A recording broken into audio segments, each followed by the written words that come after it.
Alright, here we go with the next rewind. Q&A slash rewind. This is for episode 1145. I'm excited to get into it. But first we're doing the Q&A. Let's go and get into that. This is for the actual episode 1144. All planets, this is Power Death, by the way. I remember I talked about that conversation. He makes a very obvious point that I should have remembered that it's not even English. All planets except for Earth are in Latin, not English. So a good chunk of the world use Latin to call the planets by their names. I don't know why I didn't remember that. I'm a dumbass. So there we are. It's not English. I guess you use it so often in your language, you'll assume it's in your language, right? You could do that if you're French or Japanese as well, right? So most of the countries in the world just call them Mercury, Venus, Mars, whatever, right? So, okay. Well, that answers that. Also, HIG. Zoro catches his sword as it boomerangs back down before his final three-sword style attack against Lucy. The anime just didn't make it very clear. Yeah. I mean, that makes sense. I didn't catch that. I don't think many people did catch that. But fortunately, I have a team of experts here to keep me clear on all this shit. I don't know why I'm laughing. Because you guys are awesome. Probably just because, like, you know, if I was watching this by myself and I didn't have anybody to talk to about this, I would be really, really mystified by this. Be like, what the hell is happening here? Like, this doesn't make any damn sense. Actually, I think this is from the Q&A, actually. I think it was on the wrong episode here. Yeah, this those two questions and comments were from the Q&A. Okay. So, where the hell is it? Here's 44. I didn't scroll down far enough. And there are no comments for that. So, hey, we're all caught up. Shortest Q&A ever. There wasn't much to say. Like I said, most of 1144 was just action, running, racing around the island. You know, the giants coming in. You know, so there wasn't much to do there. So, all right, well, let me just make sure then that there's no comments for any previous ones, and then we'll be ready to go. They didn't all show up. Oh, so that's why I didn't have more comments. I'm glad I double checked. They didn't all show up. You lying bitches. That's happened to me before. Because when I went to the main comment section, it actually showed up. You lying horse. Yeah, there were two other comments here for the Q&A portion. Lying bitches. Alright, HIG. His horns come out of his mouth. They're tusks, so they protrude from his mouth because they're just long teeth. Okay, that's true. I don't know much about animal physiology. Like, you know, so they're tusks. Okay, I got it. So, animal tusks. I know about animals that have tusks. Boars have tusks, right? Those are just teeth. I guess I never knew that. So, literally, their tusks are coming out of their mouth at all times, right? That sucks. They can never truly close their mouth. You can't be closed-lipped, right? Now I feel bad for boars. I've never felt bad for boars in my life, but that would be very uncomfortable. And Marekoye, since you believe one or more of the elders will die, which one do you think it'll be and how? Okay. I think that we need one of them to die so we can have a small victory, but there'll be a cost. So, I mean, I could write fan fiction what I think could happen. I mean, I don't know. I have no idea. It's just a gut feeling. Like, I think storytelling-wise, you need something big here. We're getting towards the end. You have the 5 elders in the field. I think one of them needs to die. If I was to pick one, I guess I'd pick the old man, the frail guy. Looks like you could just... I think he's a sandworm. You could just blow on him and he would shatter into dust because he's so old and frail. So him, I guess. I don't know. But I think it could be any of them. As far as who... wouldn't it be interesting if it was some kind of Vegapunk secret weapon, self-defense or something? Which one of them is attacking the lab phase? Maybe that one. Like, there could be some secret self-defense, because he's a techno genius, right? There could be some secret self-defense that will get them that they didn't anticipate. That he never told them about, they didn't know about, they didn't anticipate. I could totally see that happening. So maybe that one, the one that's attacking the lab phase. That's what I think's going to happen. But it could be anybody. It could any death in any way, any one of the elders. I just think we need the good guys to get a small victory because right now the elders seem overpowered. So we need them to know that they can take a loss, and we need us to know that they can take a loss. You know, you need to, because right now all you can do is run because they're so overpowered, they're so terrifying. So I feel like you have to, from a narrative point of view, you probably have to have them take a loss. That or be heavily damaged. But I would think a death is the only thing that'll matter. And then they'll retreat, right? If they lose one of their number. And you still have Black Hoodie as being the ultimate evil, the ultimate antagonist. So they still have an ace card up their sleeve. But we need to take the elders down a notch, just narratively. That's what I think needs to happen. I mean, we'll see. But who and why, I'm not sure. But that's my best guess. If I was doing, I'd probably have it be a Vegapunk secret weapon. Okay, so that's a wrap on the Q&A. I'm going to get to the episode then.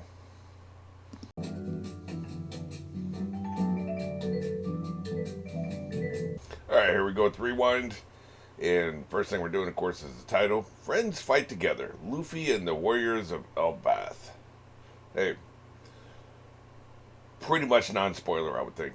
Maybe I should start grading these on a scale. I won't remember. But, as far as spoilers go, with 1 being no spoilers at all, 10 being, they just spoiled the entire damn plot. Like, they revealed what the One Piece was here in the title.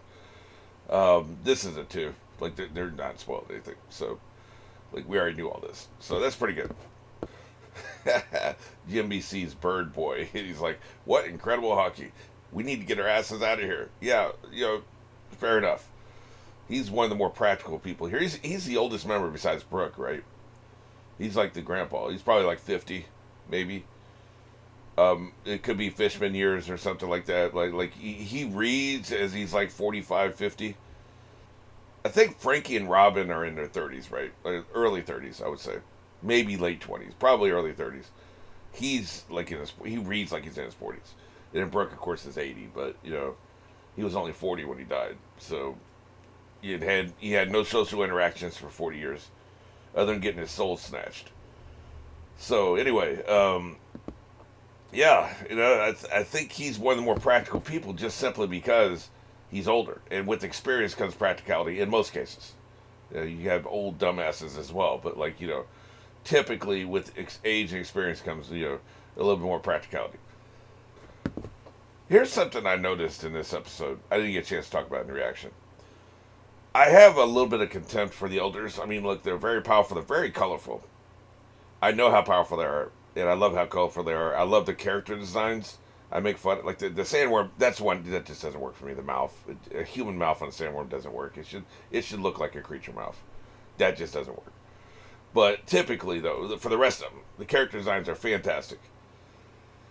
They don't feel intimidating unless they're interacting with other characters. When you see one of them on screen by themselves, they're not intimidating.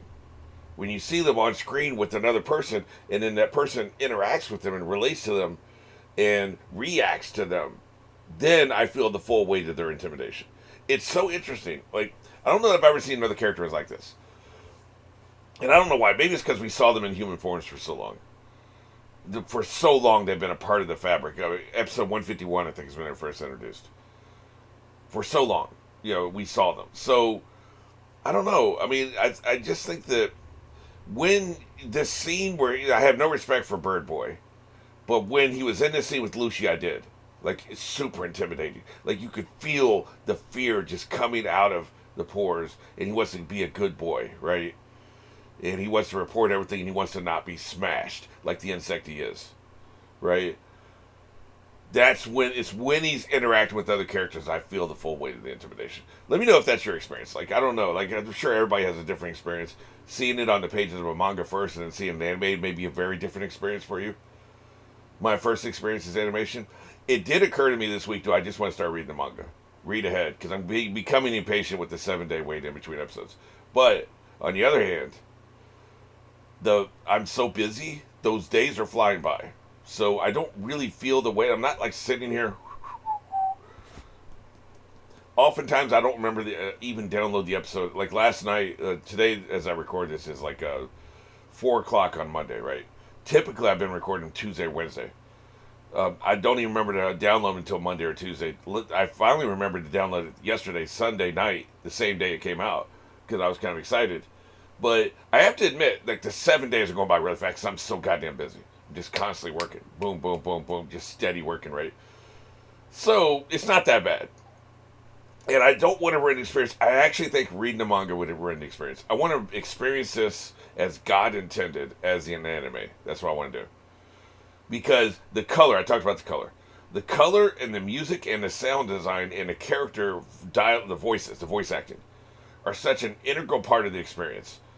I just think this is, it's like experiencing life with your nose plugged up, your ears plugged, and one hand over one eye, in a way. Like, because, you'll get the story. You'll get the story. You'll get the characterization. But I want the color, I want the sound design, I want the music, and I want the voice acting. I want it all, man. I want Disney World, too. I want everything, right? So, that's why I'm not going to read the manga. And the fact that it's going by so quick. If we have a long hiatus, I may feel differently. But for now, I'm going to keep my toes, I'm going to keep my big fat snout out of the manga. And just experience this story in the way God intended as an anime. So, but I just think that it's really interesting to see them interact with other people. That's where I think they really shine, for me, anyway. I love this conversation. This whole conversation is very good. He's reporting in, and he's like, well done. It's just, even his voice. The voice acting is very good when he's in this form. So, they got that going for him. So, another thing, too, he asked where York is. Like, York is a priority. And we see him above York with York screaming like, what the hell is that? Later in the episode, right? Why do you think York matters to them? You think they want to tap into that intellect and continue to get designs and inventions without having to deal with Vegapunk's morality and all that crap? You get the best parts of the mind, but you forget about the worst parts. You think that's what it is? Why do they care? Like, I don't feel like they're people that keep their word or give a shit about keeping their word. They made a promise to York, but so what? I don't think they care. I really don't. So why? What is it? The only answer I can come up with is they want to use her, right? So that's what I think it is. I think they want to use her without the pesky little morality bullshit involved. So that's what I think's going on. This right here is my biggest problem with Luffy as a protagonist. I don't think he is a protagonist, I'll be honest with you. Protagonists drive the action. And yes, he does drive the action, but he doesn't do it knowingly. He kind of just stumbles around. I'm not going to nitpick. I mean, yes, by definition, he's a protagonist, but you could argue it. You can make a case. All I'm saying is that he's a frustrating protagonist, and this is why. I don't know what you're talking about, but let's talk later. He doesn't give a shit. Like, he just doesn't care. And sometimes that makes it hard for me to give a shit. Like, I reached a point about 6 months ago where I stopped giving a shit about the mysteries. Like, they just kept adding more mysteries and they weren't answering any questions. Like, when they first mentioned Nika, I already had the questions about the Will of D and the Void Century and the One Piece and this and that and this and that. And they hadn't answered jack shit. They hadn't answered nothing. And then now we got a sun god we got to think about and it had been foreshadowed and being talked about. Now, I was very frustrated at that point. I'm like, screw it. Like, I just don't care anymore. You're not going to answer shit. The protagonists don't care. Why should I care? Let's just enjoy the story and F the mysteries, right? And, then I got over it, because we got back in the story and they started answering a few things and it feels like we're in the third act finally and we are going to get some answers. And of course, I always knew we were. I trust the author. It was just frustration on my part. But some of it was that the protagonist doesn't care. Mulder cared. Yes, it took 7 years to find out what happened to his sister. And yes, the resolution of what actually happened to his sister was effing stupid. Ooh, Starlight. Ooh, she walked into Starlight. Oh, Chris Carter, come on, man. And yes, it was an unsatisfying conclusion. But at least he gave a shit, man. Mulder cared about the answers. He cared. He gave a shit. So I gave a shit. It's hard to give a shit when the protagonist doesn't give a shit. Like, it's just, I don't like it. It's interesting. This is a masterpiece. It's going to go down probably as long as he sticks to landing the greatest story ever told. He'll be one of the greatest characters. He's probably bigger than Mickey Mouse worldwide these days. You know, it's like they do a test every now and then, and they show 5-year-olds drawings of various people, right? And some of them be like a drawing of the president of whatever their country. It could be like Pakistan or something. Like 5-year-olds from all over the world. They've done this before, right? 5-year-olds from all over the world. And I remember specifically it was, I think they do it every 5 years, something like that. Because I believe it was 1995. And more people recognize Mickey Mouse than the president of their own country, whichever country they were in. The president, prime minister, whatever you call it, the lead authority figure of their country. More 5-year-olds could pick out Mickey Mouse. They could pick out the president of their country, which makes sense. They're 5. Why would they give a shit about the president of their country? They definitely care about Mickey Mouse, right? So, and Mickey Mouse was big, and Disney made a big deal of this. That's why I remember. And I still remember going to the very first time I ever went to LA was before I even found out about the American film market. I was going to other conventions in LA, filmmaking conventions and shit. That must have been 2005, 2006. People were still bitching about that. It had been 10 years. And people were still bitching because they hated Disney, right? A lot of people in Hollywood hate Disney. That was back then. God knows what they think now. But they would bitch about the fact that Mickey Mouse is so popular. Well, you know, I think Mickey Mouse has been superseded since then. I think it's Luffy. I really do. I'm trying to think. Maybe a Pokemon character, Ash or whatever his name is. Probably not. There could be like a video game or a card game character, which I just don't know anything about. You do have like Superman and Batman. I think Superman might be the most famous of the comic book characters, I believe. Like the Hawk is up there. Like, you know, it would be very interesting to see that. Like, see that now. Which I haven't followed this in years, but I don't even know if they're still doing it. But it'd be very interesting to see what the results would be now in 2025. I should look that up, see if they're still doing it. But I bet Luffy would be number one. So he's going to be a big deal. He is a big deal. But man, is that a flaw? That's a major flaw for a character of this kind of a story. It'd be different if it was just punch 'em up action. And you don't need all the backstory. But that's not what this is. Now, see, because he's saying something very interesting here. How do you know of the appearance of Elfaf's god of legend? This is exactly how they appear, apparently. The white hair. The rubber disc, probably. Maybe the white hair is the most distinctive part of him. You know, because if you think about it, all the different drawings of Jesus, the only thing that's in common, because you can change the race and make him Middle Eastern, which is probably what he was, or black, which he could have been, white, which he definitely was not. You can make him Asian, whatever. Whatever you do, you can do anything you want with the skin tone. You know what you always see? Long hair, mustache, beard. Always. So you could say the distinctive feature of Jesus, it may be like a halo, right? The distinctive feature of Jesus is long hair, mustache, beard, maybe a halo, possibly a robe. Not even the robe really matters. He could be in a business suit. Like, you know, you would still know who that was. You would think the first thing you think of is Jesus. You see somebody looking like that. They're tall, relatively tall. You know, there's no mention in the Bible of him towering over everybody. So he was probably about 5'8", which is a common height back then. So he's about 5'8", 5'10", skinny, long hair, beard, mustache. So you see somebody like that, you're going to think Jesus first. It's iconic. So it's not the full picture. That's not the full picture. Like, he could be jacked. He could have, a six-pack. Or he could be really skinny. He could have whatever skin tone you want. He could be wearing whatever clothes you want. But the iconic part is the hair, right? The hair. All the hair. Facial hair and top hair. Here, white hair. Not many people have white hair. White hair, maybe you could say clean shaven. What is he, 19 now? Is it interesting that he doesn't seem to have any facial hair whatsoever? Like, none. And I don't think he's the kind of person who's going to be doing a lot of physical grooming, like where he shaves every day.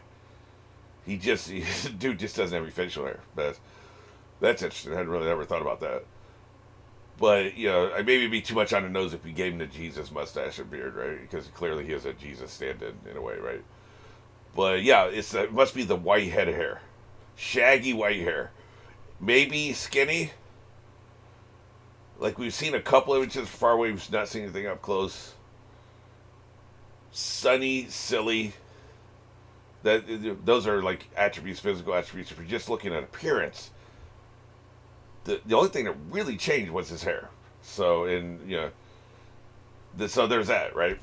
But yeah, how do you know about the appearance of Elbas, God of Legend? That form, we're so happy to see it. And then this son of a bitch comes back with, I don't know what you're talking about, let's talk later. Oh, man, man, you're so disappointing, Luffy. Now, as we sit there and look at the sandworm head, I just still don't think he's dead. If he is, that'd be awesome. That's an awesome way to go out. We just don't realize. But the way they regenerate, I think he's gonna be fine. So they're talking about this is an unpleasant combination. They don't really want to have this combat. And meanwhile, Luffy's like, we have to run away. I think they should press an advantage. Now that can be dangerous. It can be reckless. But the Giants are strong as hell. They just shown they're about that life. You got Luffy. It's 3-on-2 right now. But the thing is, we don't know if you can actually kill him, right? So is there anything no matter how bad you mess him up, can you actually kill them? It's pointless if you can't kill him. But maybe you can, right? So I would try to press the advantage, and that's kind of frustrating. Now, this is not a writing flaw, and it's not a character flaw. I understand the character decision. It's probably the right decision because there is no magic silver bullet. There's no way you know for sure that you can kill them. But if they have a fruit power, can you rip them to shreds like you got Sandworm here, and then fly over and throw them deep in the ocean? Can you do that? That's what I would try. Because you got Sandworm in 3 pieces right now. Let's say the other 2 were here. How about we got 3 people that can fly? We got Sanji can moonwalk or whatever the hell he does. Who else can fly? I guess people with some of these jet boots if they have enough fuel. Each of you take a different piece. Each of you go a different direction. And each of you dump that piece in the middle of the ocean at least 10 miles away from the island. Away from any ships that can pick them up. Dump them in. That I feel like can kill him. And if it can't kill him, it at least neutralize him. Because he's in 3 pieces, far away from each other, and he's paralyzed by the water. So you're at least neutralized. That's the plan. But you have these other 2. Now, I think if you press the advantage between the 3 of you, they don't want to fight because they know what's up. I think you have a real chance to kick their asses and do exactly what I'm saying. Take them over and dump them in the ocean. There's a lot of other factors there. You got the other guy flying around, and then you got the sword guy, running around. They can come back at any time, either one of them. And sword guy's really fast. So probably escaping is the right thing to do. It's frustrating, but objectively speaking, I think you probably should run away right now, and that's what they're doing. So it's probably the right choice. I hate it, but that doesn't make it the wrong choice. That doesn't make the wrong choice just because I hate it. You know what I'm saying? I hate it. I don't like it. But this is probably what you need to do. So kind of blows, but there we are. Now, I do love that he's so delighted that the fake news. He's so delighted by the fake news. Yeah. Is that how it's being reported? How funny. By the way, now that we're looking at this, he does have the smoke halo around him too. So maybe that's part of the form they're talking about. He has a smoke halo that matches his hair. And he's got that crazy ass hair. That's not anybody's normal hair. Also the eyebrows. That's enough of a form to be distinctive to remind you of enough of the god. Hey, well you're in the form of the god. Yeah, okay. That's now that I look at him, that does make sense, right? Okay, now here we go. I've been wanting to do this. Check out this map. Let's go big picture again. Now I don't know if you remember Sunday morning newspaper comics. They'd be, the sizes would vary. Back when I first started reading them in the 80s, they'd be like 6, 12 pages. They'd get smaller and smaller as time went by, right? But one of the things they would have like little puzzles and games. This kind of reminds me of that. It'd be like simple drawings. It'd be like, can you solve the maze? And there'd be like a cartoon character in the middle of the maze you need to go save. And they show your character at the beginning of the maze. And some parts of the maze have little monsters. So if you reach that part, you're dead and you have to start over. That kind of thing. This art style reminds me of this. Especially, you look down there at the lower left where it says goal. Goal! That's where we need to be, right? This kind of reminds me of that. Yeah, I love the art style of this. So we've got Nami, Usopp, and the others. Who are the others in that case? Nami, Usopp. The others would be Brooke, Lilith, or whatever her name was, and Robin. So yeah, Brooke, Lilith, and Robin is I think who the others are. Okay, so they're there. We've got Zoro and Jimby are there. So they were fighting Lucy inside the radius of the lab phase. Okay, that makes sense. So because Jimmy wouldn't like come out of it and come back into it, so they're all up there. Gotcha. Luffy and the Giants are back there at the Red X. You've got I don't know why they're showing Vegapunk's dead ass body. They do have X's on his eyes, so that fits. So and Sanji is there, and then at the very front is the other group, which we have. They're not even showing yet. They're going to pan down for that. But the other group would be Bonnie, Kuma, whatever the hell her name is, Lammy. I used to know her name, but now I don't remember it again.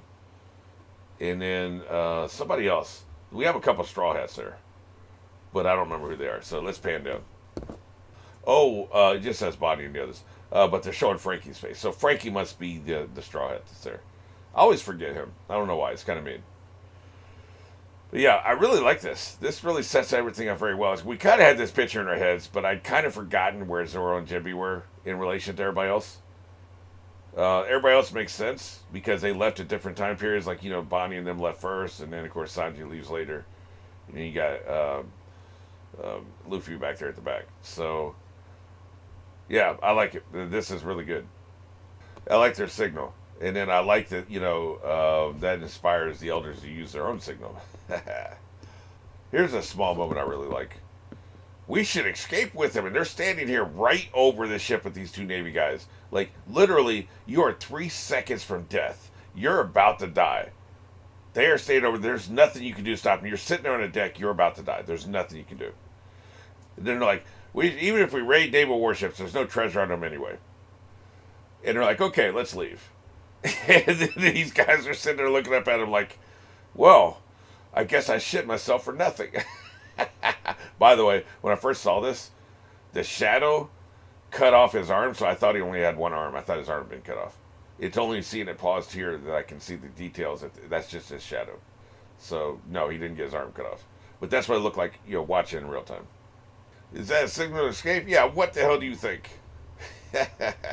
This is pretty intimidating. See, his mouth works. Even with his stupid-ass tusks, his mouth works. The sandworm mouth just doesn't work. How powerful is this hockey? Probably the most powerful. There's probably only one person in the world who has hockey more powerful than this, and that would be Black Hoodie. We don't know about Shanks and Blackbeard, but, I'm thinking he must be more powerful than them or they wouldn't subjugate themselves to him. So, this is probably the biggest example of the author being extra that I've ever seen. Ever. You blew off the man's scar. And why would he put his scar back? Why? Just leave it off. I guess he's pretty proud of that scar, right? Now, you notice he cries out because he's lost his eyes, and he cries out because he's lost his hat. He doesn't cry out because he's lost his scar. So there is that. This is some dumbass Looney Tunes shit right here. I love it. Ooh, that was surprising. I almost lost these as he puts his scar back on. He probably put it on backwards, by the way. That would be hilarious. If it wasn't symmetrical, if you had the scar one way and like they would say it was asymmetrical, where like the top was wider than the bottom, for instance. And just for the rest of the entire series, it's just the other way around now because he put it on wrong. That would be the funniest thing ever. And I love that he even puts the scar back underneath his eye. Hilarious. If you look, he's holding the scar in his left hand there. He's about to put it back under his eye. That's a much smaller scar than the scar in his chest. And I love this description. He's an arrogant guy from the world government. Yeah, pretty much. That pretty much sums it up. You could also use the word douchebag, but, maybe a little on the pig nose. And the fact that he attacks them, and they bouncing back on his big fat head, the combined forces of the three of them, tells me they could probably really chop him up if they wanted to. They could stay here and fight. But it did take all three of them for just him. So they would probably be pushing their luck if they tried to fight. So I get it, man. I do get it. It's not that I don't get it. I totally understand.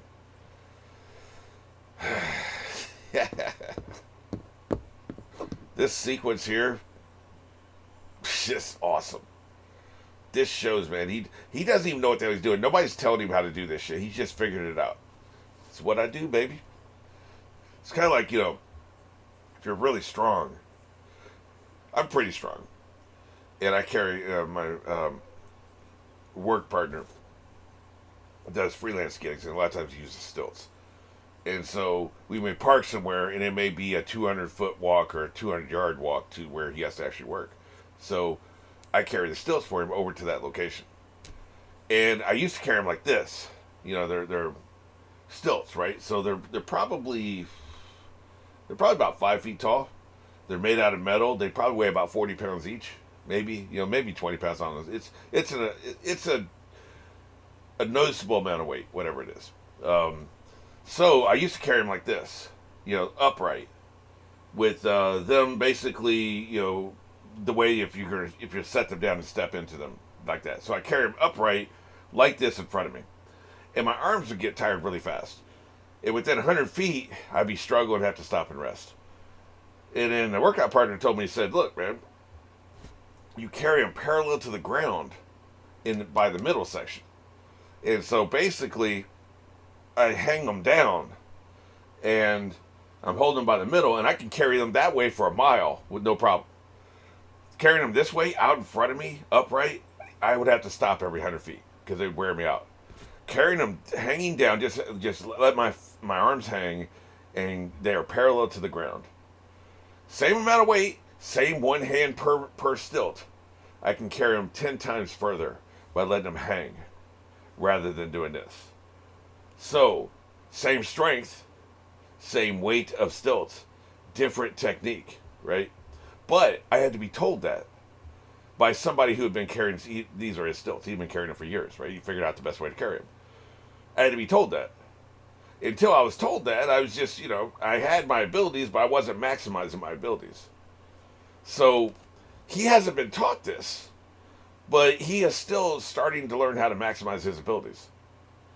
I just think that's interesting. Like, he's just creating shit out of thin air. He created all of this out of thin air, right? Like, let's look back at this sequence here. And he did it really fast because, oh boy, spits this poison at him. And he's like, these must be poisons, don't touch them. And in like half a second, he has accomplished all this. And he first of all, by the way, he looked very panicked, and he sounded panicked. But then he goes into silly mode immediately. Okay, no, I guess not completely out of thin air. He grabs a tree. Okay, that's step number one. Brings it over. Chews it in half, so now he has a certain part of the tree. Okay. Chews it in half again with the actress going, rah, rah, rah, rah. She's in the recording studio going, rah, rah, rah, rah, rah. The noises they make this poor woman make in the recording studio. I hope they tip her. I hope she gets a bonus. Because it is ridiculous. The noises. How do you even write that in a script? Chewing noise. Sound like you're chewing through a tree. And she goes, yum, yum, yum, yum. I would give anything to see video of her in the recording studio doing these noises. Anything. Okay, so then what he does is he uses his teeth to trim it down and create the shape. Okay. So now he has created the shape of a club. Okay. Then he takes some of his hair, it looks like. And the hair becomes a bucket with whatever the hell this liquid is. It could just be gold paint. This is his hair, right? Or some of that halo, the cloud halo that's coming around. This is pure creation. This is what I was talking about out of thin air. I thought he also created a club. I forgot that he grabbed a tree. He created this bucket with paint and a brush out of thin air, out of nothing. There was nothing there, and now it's here. Now, we've seen other fruit powers create shit. You paint on a wall, and then suddenly you have an object. We've seen it before, but Nothing like this. This is pure creation. How long would it last? I mean, I have a million questions. I'm like Vegapunk. How long would it last? What's the largest thing you can create? What are the properties of what you create? Does it have the exact same properties as an actual bucket? Maybe a bucket is magnetic. Maybe a bucket conducts electricity. But would yours? Is it really like plastic, but it looks metal? Like there's all kinds of questions you could ask, right? I have a million questions. But he created this shit out of thin air. Okay, so he gets the paint, and he paints it up. Yep, and it's basically a baseball bat, right? So what he is making a really large baseball bat because now we're going to do a baseball reference. Yeah, number 56. I'm going to look it up here in a minute. Who the hell is this a reference to? So we'll see. There's also they do that sound, which I think is just, but it also says charge, which is interesting. Probably what they play at baseball stadiums. I've only seen one baseball game in a stadium in my life. I've only been to one, so I don't really remember. But I know they do a lot of music and fan interaction shit, right? And then he just pulls this hat out of the baseball helmet out of his ass, batting helmet, I guess what it is. We don't even see how he made that, right? He just made it. Wait, I wonder if this is a reference to Joe DiMaggio. He had a 56 game hitting streak.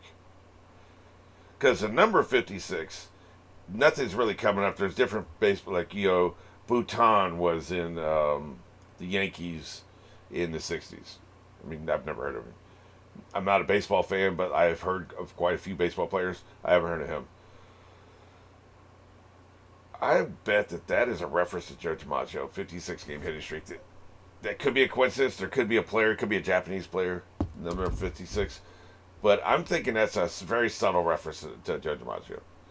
So, I'm sure somebody will tell me if he's mentioned it. Surely, there's no way nobody's asking about this. So, he's probably talked about it.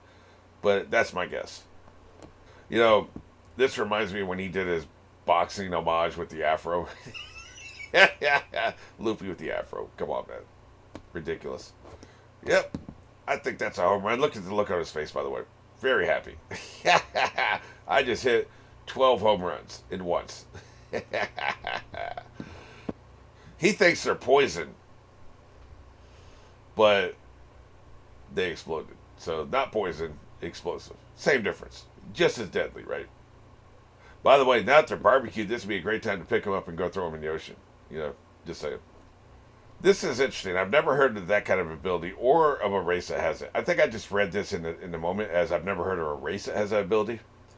But they're saying they've never heard of this kind of regenerative ability or a race that has it. Now, I think anybody can have a devil fruit that can have any ability.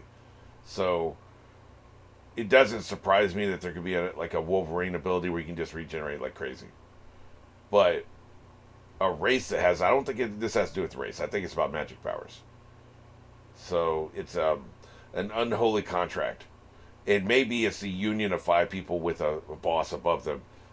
Like I said, I've talked about this before. The joining of them could have created new powers that nobody else has. Regeneration being one of those. Long life, almost certainly. Almost certainly they have long life. Like we saw Saturn hasn't aged in 20 years from when we saw the flashback. So clearly they have long life, if nothing else. And they have this regenerative ability. So, but yeah, I don't think it's about race. Yeah, I think it's just whatever the hell her name is. Holly? That doesn't seem right. The Giant, Kuma, Bonnie, and Frankie. I think Frankie's the only star I have with this group. That's why I couldn't remember. Okay. Then we got this problem. These guys are pretty tough. So this is going to be a bit of a problem. I do think they have one giant with them. When some other giants show up, you guys might as well just stand down because it's going to get ugly. But, they have a job to do, and they're going to try to do their job. So I get that, right? Yep, that's how she should be. Tied up. Chained to the wall. So she didn't know nothing about these people, which means Vegapunk didn't know nothing about these forms for these elders. I'm sure he surmised they had powers, they had transformation abilities. I'm sure he surmised that. He must not have known what the forms were. They probably haven't turned into these forms in front of anybody in hundreds of years. I don't think there's a person alive today that has seen these forms, other than Black Hoodie, right? So, yeah, it's not a surprise that she's so surprised. Yep. And he's talking about his wound running deep. Yeah, you got a hole in your heart. There's nothing can fill it. John Mellencamp had a song about it one time. You might as well just chill. He's done for the day. He's done fighting. And the fight, I think, has surpassed him. They don't need him anymore. They got their own. Saturn has his own gang now. He doesn't need you. And then we end with the robot. He's way larger than I thought he was. So I got the idea during the reaction that maybe he is against Luffy instead of for Luffy. I assume Luffy powers him and he works for Luffy or whoever the sun god happens to be in the moment, right? I don't think it's a coincidence that he comes back to life while Luffy's on the island and while Luffy's exercising his powers. But it occurred to me during the reaction that could be because he's an antagonist to Luffy, like his job is to kill Luffy. But if that's the case, why would he say he's sorry? So I do think he's on Luffy's side, but I like that it's ambiguous. We're not quite sure. Also, though, like I said at the reaction, I think if he was an antagonist to Luffy, they would have used that as a cliffhanger. Because that's a very exciting cliffhanger, and they didn't do that. They left it ambiguous. This way, we could take it the wrong way if we want to. But that tells me, the preponderance of all that evidence tells me that he's probably on our side. And that's just another interesting thing for us. I don't know what his powers are. Just his sheer size isn't enough. We got a lot of big people. How much power does he have? He's kind of stumbling around. He just got woken up, so I don't know how much he can do. But maybe he'll be the one to clap one of these elders. Because I still think until this arc's over, I'm going to believe an elder's going to die on this island. Or in the ocean, away from the island. We'll see. But maybe he'll be the one that catches that body. Because that'd be very exciting. Speaking of exciting, another great episode. So, I can't wait for next week. And I'm actually doing this on Monday, so I'm even getting closer to the actual air day. So we'll see what time I actually get this edited and put out. But, I'm moving faster this week. So that's good news.